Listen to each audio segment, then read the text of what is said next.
ওয়াল্লাযীনা হুম লিয-যাকাতি ফাইলুন, যারা যাকাত আদায় করে। কি আদায় করে? যাকাত আদায় করে।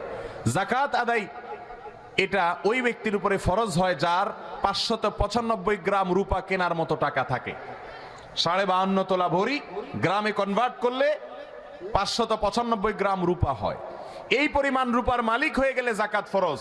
আজকাল এটার দাম, বাজার দাম 60 থেকে 70 হাজার টাকা, আনুমানিক কম বেশ হতে পারে। এই 60-70 হাজার টাকার মালিক না এরকম লোক এখন হারিকেন দিয়ে খোঁজাও পাওয়া কঠিন। ঠিক না বে ঠিক? অনেক রিকশাওয়ালাও কষ্ট মষ্ট করে 60-70 হাজার টাকা জোগাড় করছে, কি করে নাই?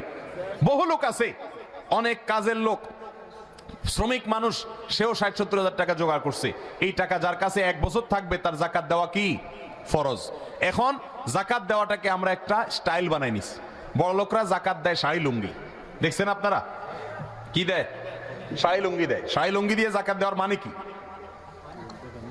এটার মানে হলো মানুষ দেখানো। বিভিন্ন দোকানে লেখা থাকে, আপনারা খেয়াল করছেন কিনা, এখানে যাকাতের শাড়ি লুঙ্গি পাওয়া যায়। দেখছেন আপনারা?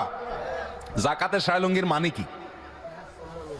আমি প্রায় চিন্তা করি, শাড়ি লুঙ্গি তো সব শাড়ি লুঙ্গি এক, আবার যাকাতের শাড়ি লুঙ্গিটা কি? আপনারা বুঝেন কোনটা? যাকাতের শাড়ি লুঙ্গি বলা হয় ওই শাড়ি লুঙ্গিকে যেটা এক ধোয়াতে ধ্বংস হয়ে যাবে। ঠিক না বে ঠিক? যাকাত যারা দিবে, আল্লাহর রাস্তায় যারা দান করবে, তারা কি ভালো জিনিসটা দিবে না খারাপটা দিবে? আল্লাহ কোরআনে বলছেন, লান তানালুল বিররা হাত্তা তুনফিকু মা মিম্মা তুহিব্বুন। ততক্ষণ পর্যন্ত তোমরা আল্লাহর প্রিয় পাত্র, ভালো মানুষ হতে পারবা না যতক্ষণ পর্যন্ত তোমার সবচেয়ে পছন্দের জিনিসটা আল্লাহর রাস্তায় দান না করবা। এই আয়াত নাজিল হওয়ার পরে একজন সাহাবী আল্লাহ রাসূলের কাছে এসে বলছেন, হে আল্লাহ রাসূল, আমার কাছে সবচেয়ে প্রিয় হলো আমার বাইরাহা নামক একটা বাগান আছে, এটা আপনার হাতে তুলে দিলাম, আপনি দিনের পথে খরচ করেন। আর আমরা সাহাবীরা তো সবচেয়ে প্রিয় জিনিসটা আল্লাহর জন্য দেয়, আমরা কি করি? আমরা যাকাতের শাড়ি লুঙ্গি হিসাবে এমন কাপড় চোপড় দেই যেগুলা গরিব, এক ধোয়ার পরেই ওইটার রং টং উঠে তেনা হয়ে যাবে। ঠিক না বে ঠিক? অনেক লোক মসজিদে দান বাক্সে টাকা দেওয়ার সময় পকেটে সবচেয়ে ছিঁড়া টাকাটা দেয়, আছে না নেই? এরকম অনেক কমবখ্ত, এরকম অনেক হতভাগা আছে না নেই? ছিঁড়া টাকাটা মানিব্যাগে গোছায় থুইয়া দেয়।